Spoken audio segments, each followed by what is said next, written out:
네, 자, 이번 주에 우리 소유권이 아닌 권리들 배웠어요. 그리고 이제 각종 변경 등기 이런 거 배웠었거든요. 그 중에 제가 변경 등기에 대해서 우리 암기 노트 정리를 잠깐 해드릴게요.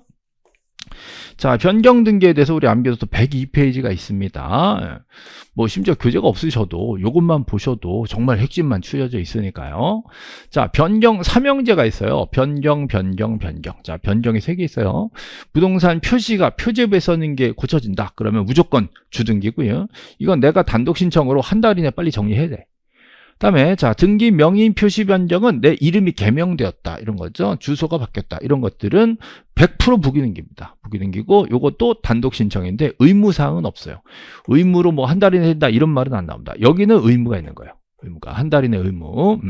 그다음에 이것도 의무 아닙니다. 이것도 자유입니다. 본인들이 원해서 같이 가는 거예요. 이게 권리 변경이죠. 자, 권리 변경은 제3자가 없으면 부기등기로 가는 거고, 제3자가 있으면 승낙을 받으면 부기등기, 제3자 승낙을 못 받았을 때는 할 수 없이 주등기라고 해서 제가 부부주라고 암기시켜 드린 겁니다. 그래서 변경 삼형제, 변경 삼형제 이 표는 완벽하게 암기가 돼 주셔야 돼요. 그러니까 여기 보시면 자, 표제부 이거 주등기, 자, 등기 명의 표시 변경 부기등기. 자, 여기는 단독 신청 한 달 의무, 요거 단독 신청, 요거는 공동 신청. 자, 요게 뭐였죠? 권리 변경. 이렇게 해서 빈칸 채우기를 할 수 있을 정도가 돼 주셔야 돼요. 이게 변경 삼형제였죠? 됐죠? 자, 우리 교재는 이렇게 자, 2페이지로 돼 있죠. 암기 노트. 이거 진짜 암기 도움 많이 되실 거예요. 자, 한 달 이내 신청해야 되는 것들 중에 부동산 표시 변경 중에 합병 등기가 있어요. 근데 합병이 안 되는 것들이 있거든. 자, 합병이 되는 거 안 되는 거를 외워 주시기를 꼭 부탁을 드립니다. 자, 얘네는 합병이 돼요. 소유권, 자, 지상권 다시 소유권, 자, 지상권, 전세권, 임차권, 승역지역권. 그 다음에 모든 토지 동일한 저당권, 모든 토지 동일한 신탁. 여기까지는 합병이 가능합니다. 근데 이거 말고 이 외에 다른 권리 등기가 있으면 합병할 수가 없다라고 돼 있죠. 그래서 되는 거 안 되는 걸 정확하게 외워주셔야 됩니다. 소유권, 지상전세, 임차, 승역지역권, 그리고 모든 토지 저당, 모든 토지 동일한 신탁. 이럴 땐 합병이 되고 이거 말고 처음 보는 게 나왔다 그러면 합병할 수가 없다라고 찾아내셔야 됩니다. 다음, 자, 여기 보시면 등기 명의인 표시 변경 설명했었죠? 그래서 개명되거나 주소가 이전되거나 등록번호가 바뀌거나 명주번이 바뀐 거죠. 이럴 때 보통 단독 신청으로 처리를 하게 돼 있지만 이 부분을 직권으로 해주는 경우, 자, 이 부분을 직권으로 변경해 주는 경우가 하나 있었죠? 그래서 반드시 소유권 이전 등기가 들어온 상황에서 의무자 주소가 바뀌었다는 게 명백히 드러났다. 자, 이때는 의무자 주소 증명이 들어왔기 때문에 이분 이사 가셨네? 박창원 씨 이사 가셨네? 라고 해서 자, 직권으로 변경을 해주게 돼 있다는 거 설명드렸어요. 그 다음에 방금 배우신 권리 변경, 공동 신청이 있죠? 자, 얘네들은 부주 이렇게 암기하셨어요. 자, 제3자가 없으면 부기등기고 있으면 승낙 받으면 부기등기, 승낙을 못 받았을 때만 주등기로 처리가 된다라고 자, 변경 삼형제 정리를 해드리고요. 자, 계속 이어서 92페이지 펼쳐주세요. 암기 노트 92페이지에 오늘 소유권이 아닌 권리들 배웠거든요. 자, 소유권이 아닌 권리들. 자, 이 부분들은 암기를 좀 하셔야 돼요. 뭐 어쩔 수 없습니다. 자, 암기해야 될 부분들인데요. 자, 임차권은 꼭 쓰는 거. 차인과 범위 꼭 써야 된다. 자, 지상권은 목적과 범위, 지역권도 목적과 범위예요. 그래서 목적과 범위 이렇게 나옵니다. 그 다음에 자, 전세권은 전세금과 범위 이렇게 돼 있죠.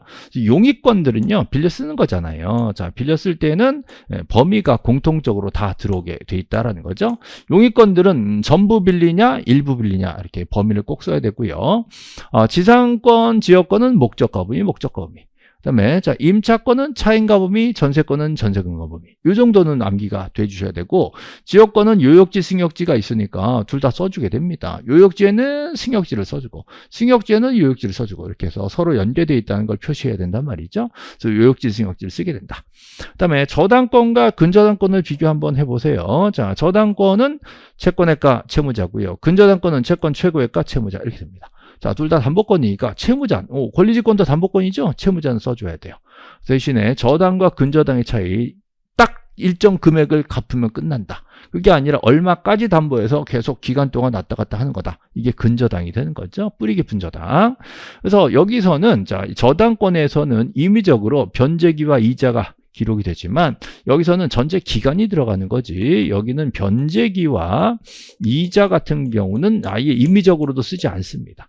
변제기와 이자는 여기서만 기재가 된다라는 거. 이거 좀 기억을 좀 해주시고요.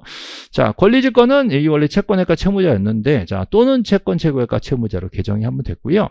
환매에서는 매매 대금과 매매 비용을 반드시 쓰게 돼 있다라는 거. 자, 얘네들은 정말 꼭 외워 놓으셔야 되는 거고요. 35회 좀 특이한 게 나왔는데요. 자, 지상권은 임의적 사항 중에 지료가 있어요. 근데 지역권에서는 임의적 사항 중에 지료가 없어요.